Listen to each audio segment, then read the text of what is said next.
세상에서 예수를 믿는 것보다 더 큰 축복이 없습니다. 왜냐하면 예수님이 우리의 절대 희망이 되시기 때문인 것입니다. 오늘 은혜 받으실 말씀은 에스겔 47장 1절에서 5절까지 말씀입니다. 에스겔 47장 1절에서 5절까지 말씀을 다 같이 봉독하겠습니다.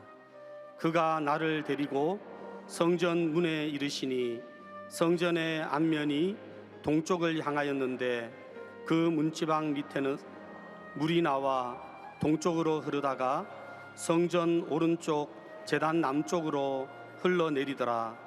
그가 또 나를 데리고 북문으로 나가서 바깥길로 꺾여 동쪽을 향한 바깥 문에 이르시기로 본즉 물이 그 오른쪽에서 스며 나오더라. 그 사람이 손에 줄을 잡고 동쪽으로 나아가며 천척을 측량한 후에 내게 그 물을 건너게 하시니 물이 발목에 오르더니 다시 천척을 측량하고 내게 물을 건너게 하시니 물이 무릎에 오르고 다시 천척을 측량하고 내게 물을 건너게 하시니 물이 허리에 오르고 다시 천척을 측량하시니 물이 내가 건너지 못할 강이 된지라. 그 물이 가득하여 헤엄칠 만한 물이요 사람이 능히 건너지 못할 강이더라. 아멘.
귀한 찬양 감사드립니다. 성령님 내게 오소서. 기도드립니다.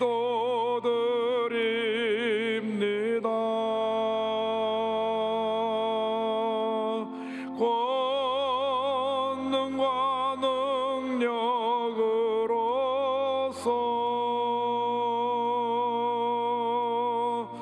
나에게 채우소서.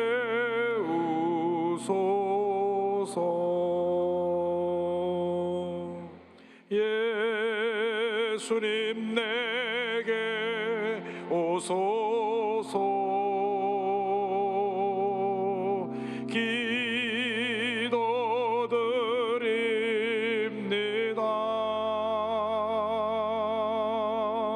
자비와 사랑으로서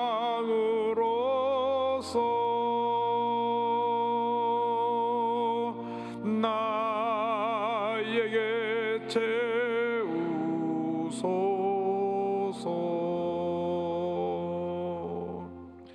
사랑과 은혜와 자비가 무하신 하나님 아버지, 우리를 긍휼히 여겨 주시옵소서.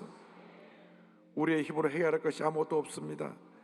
주님, 우리를 불쌍히 보시사 이 어려움에서 속히 벗어나게 하여 주시옵소서. 치료제와 백신이 개발되어 모든 고통에 처한 사람에게 자염을 줄 수 있게 하여 주시고, 경제가 회복되고 사회의 불안정한 것이 안정적으로 바뀌어지고, 남북 간의 갈등과 대립이 예수 그리스도의 복음을 통하여 화해로 변화되게 하여 주시고, 복음을 통한 남북 통일의 길이 열릴 수 있도록 주님 은혜 내려 주옵소서. 모든 걸 주님께 의탁하옵고 예수님의 이름으로 기도 올리옵나이다. 아멘. 오늘은 에스겔서 47장 1절 5절 말씀 가지고 성령 충만의 4단계 이와 같은 제목으로 함께 말씀의 은혜를 나누기 원합니다. 제목을 한번 따라해 주시기 바랍니다. 성령 충만의 4단계. 성령 충만의 4단계. 모든 성도들이 예수 믿고 구원받은 다음 승리하는 신앙생활을 하기 위해서 반드시 성령의 충만을 받아야 됩니다. 받아도 되고 안 받아도 되는 것이 아니라 반드시 성령의 충만함을 받아야 합니다.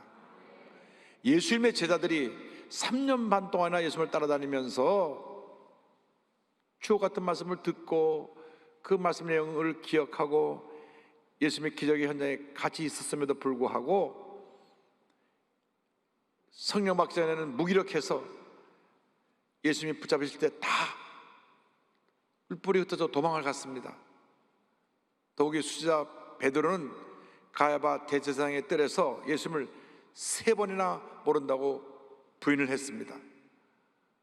그런데 저들이 오순절날 성령 충만을 받고 완전히 변화가 되었습니다.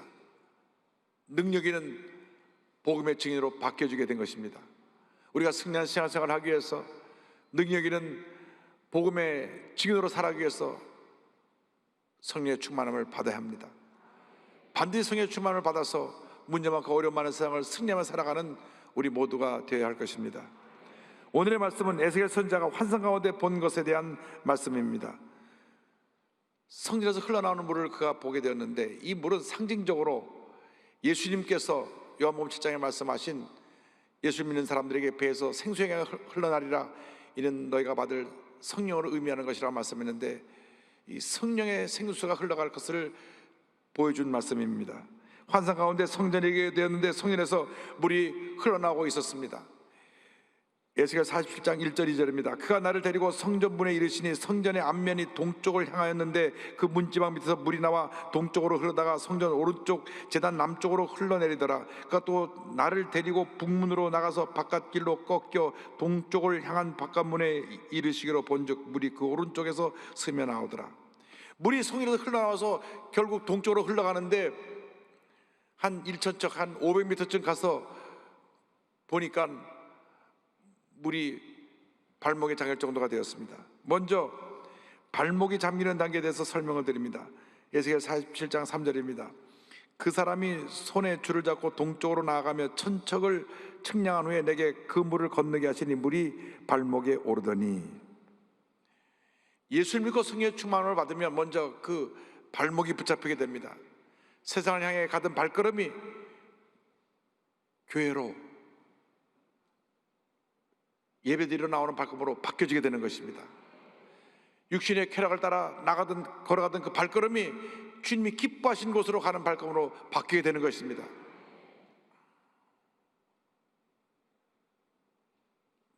늘 술에 취해 살던 사람이 술집으로 가던 발걸음이 변화되어서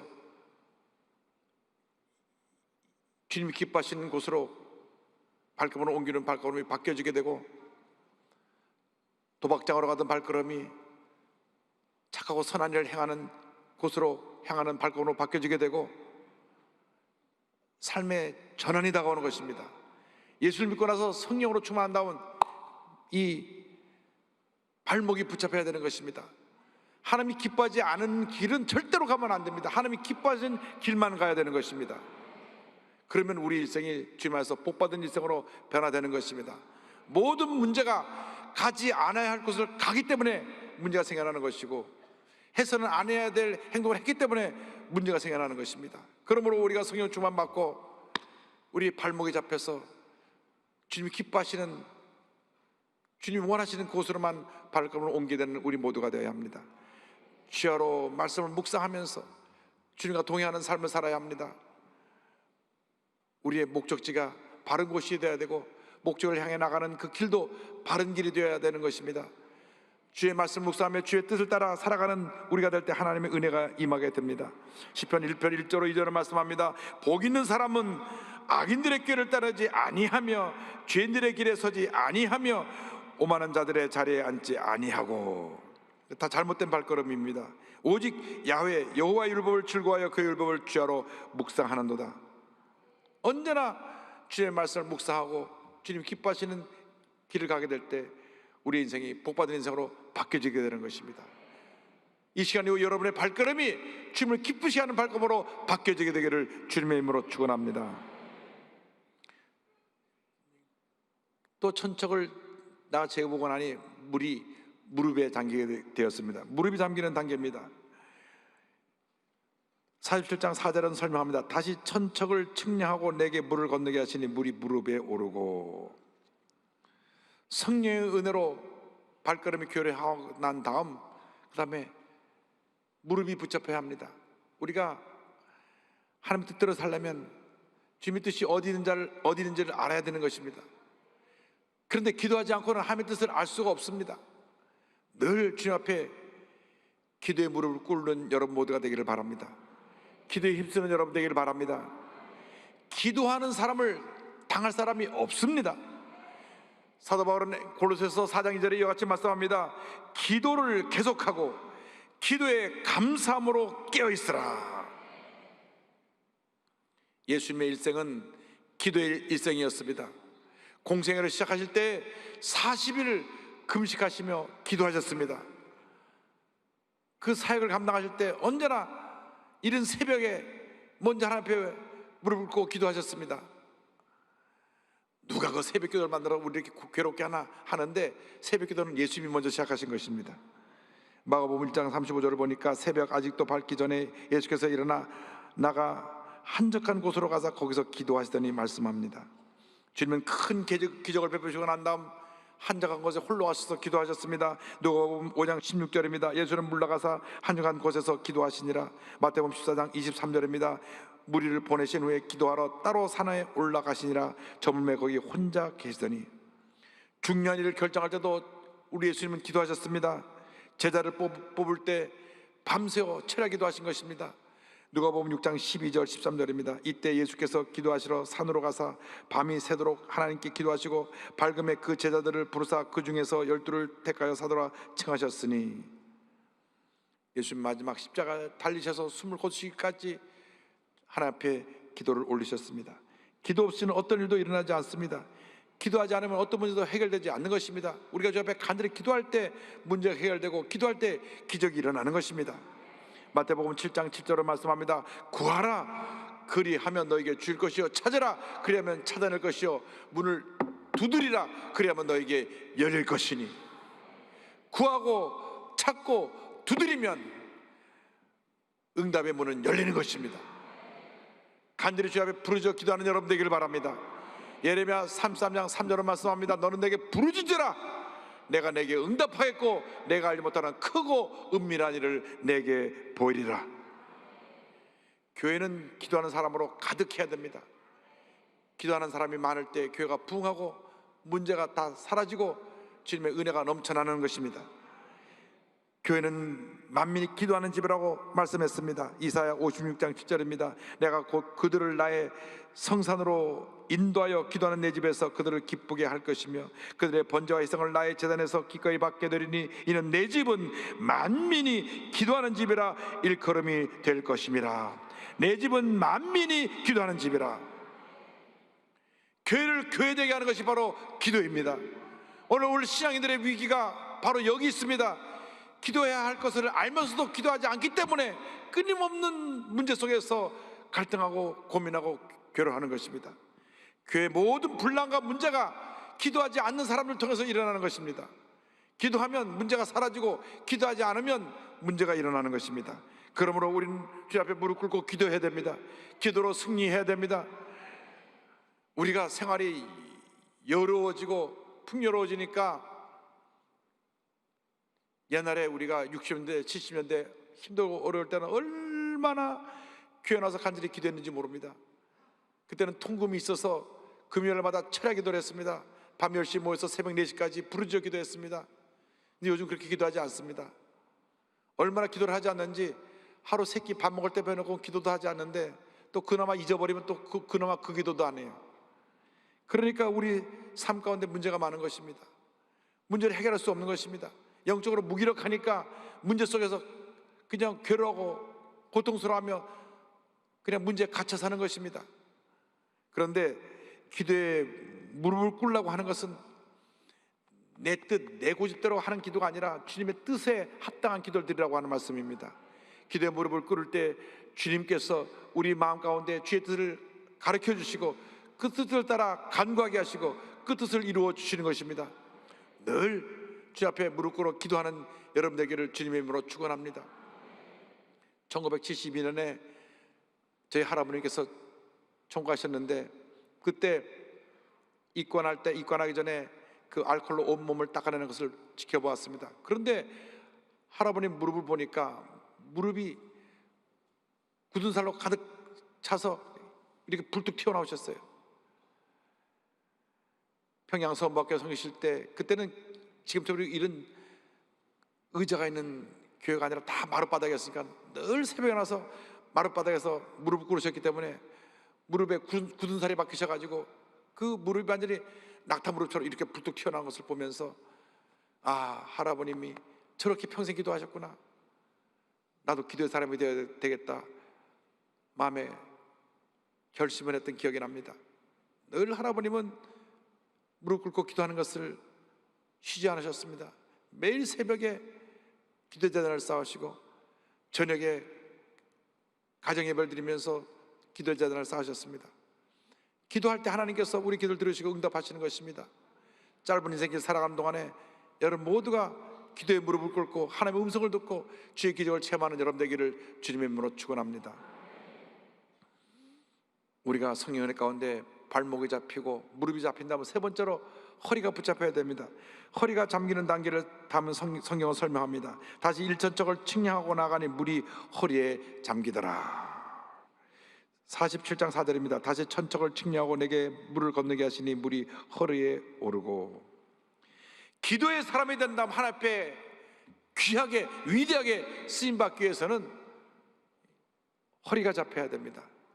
무슨 말씀인가 하니 겸손한 사람이 되어야 된다, 그 말씀입니다.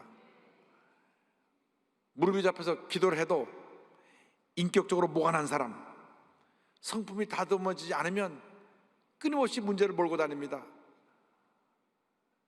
기도를 하는 것 같은데 감정을 다스리지 못하고 혈기를 부리고 큰소리 치고 다투는 사람이 있어요. 그러니까 그 기도한 것을 다 헛되게 만드는 것입니다. 우리는 예수님을 닮은 온유와 겸손의 모습을 갖춰야 합니다. 예수님 말씀하십니다. 마태복음 11장 29절입니다. 나는 마음이 온유하고 겸손하니 나의 멍에를 메고 내게 배우라. 그리하면 너희 마음이 쉼을 얻으리니. 온유와 겸손을 옷 입으면 마음에 평안함이 다가온다고 하는 축복의 말씀입니다. 우리가 온유하지 못하고 겸손하지 못하니까 늘 분노하고 시기하고 질투하고 다투고 갈등이 생겨나는 것입니다. 우리가 겸손하게 바뀌어지기만 하면 나로 인해서 가정이 변하고 이웃이 변하고 사회가 변화되는 놀라운 역사가 나타나게 되는 것입니다. 그런데 문제는 기도를 많이 한다고 하면서 교만한 사람들입니다. 예수님 당시에 바리새인이라고 하는 그러한 종교 지도자들이 있었습니다. 그들은 철저하게 율법을 지키는 그러한 종교 지도자들이었습니다. 그들은 말합니다. 우리들이 일주일에 이틀씩 금식을 합니다. 철저히 11조를 합니다. 그리고 율법을 다 지켜 행합니다.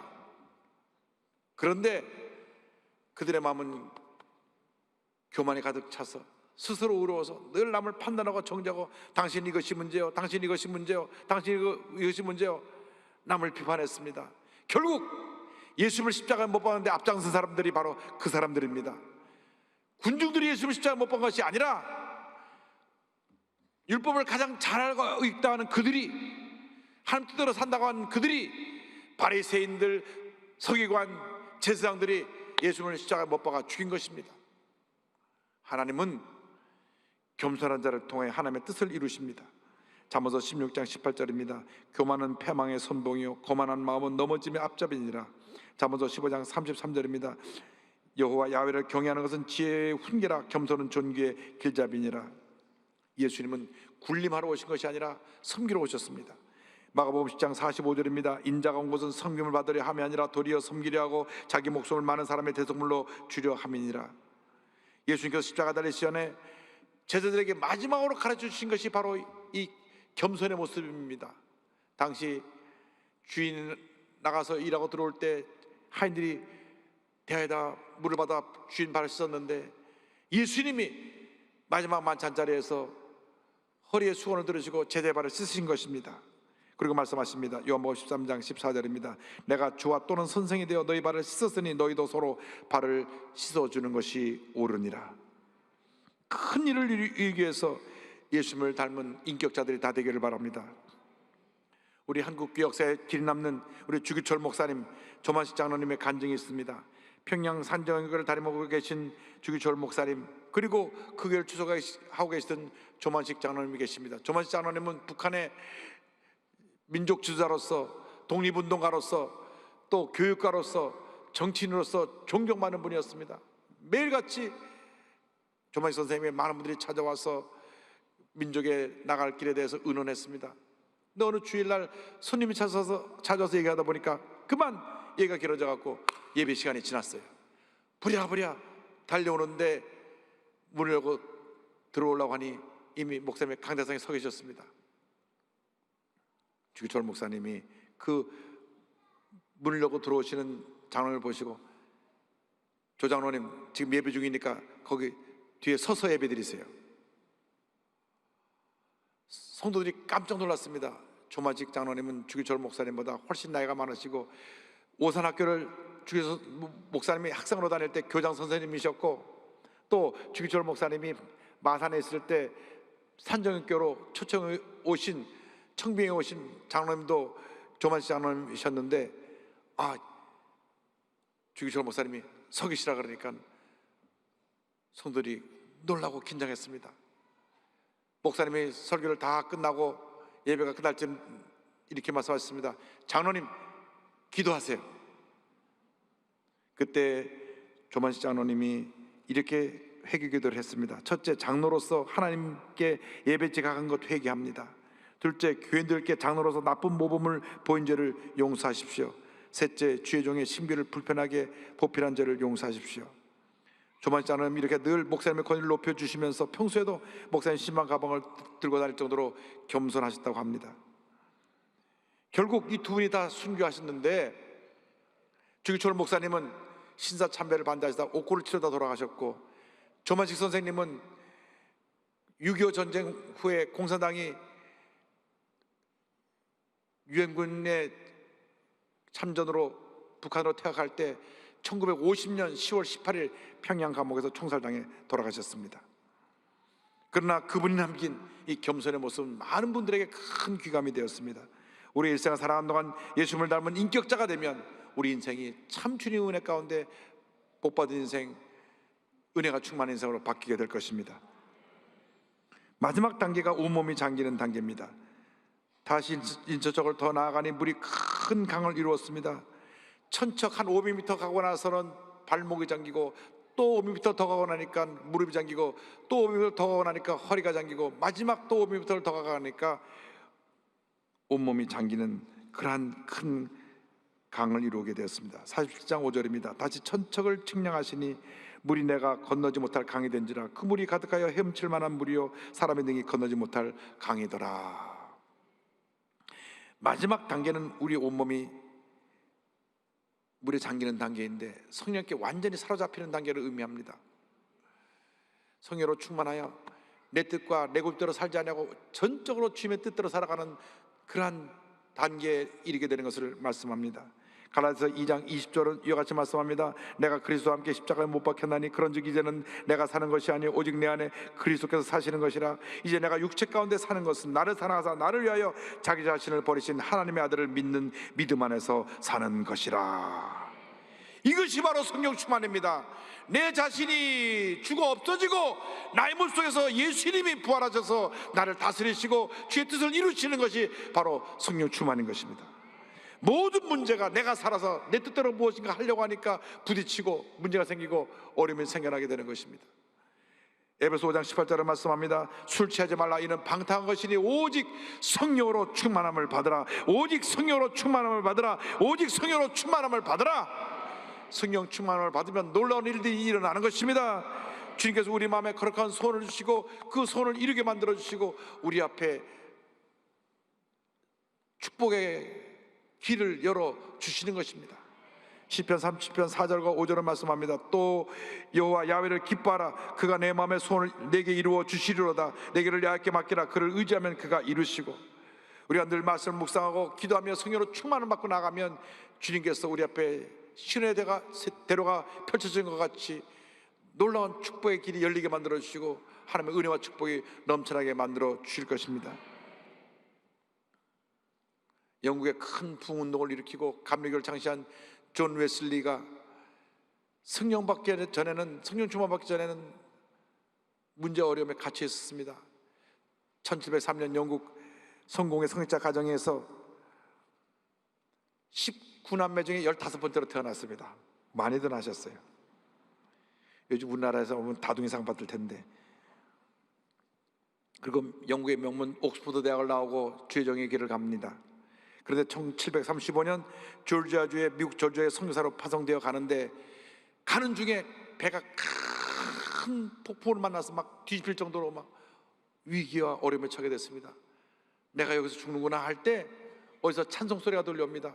아니 이 폭풍 속에서 찬송을 부를 수 있는 믿음을 가진 사람들이 누군가 하고 가봤더니 그 당시 성령파인 모라비안 교도들이 모여서 손붙잡고 찬송하고 기도하고 있는 모습을 보고 큰 도전과 충격을 받았습니다.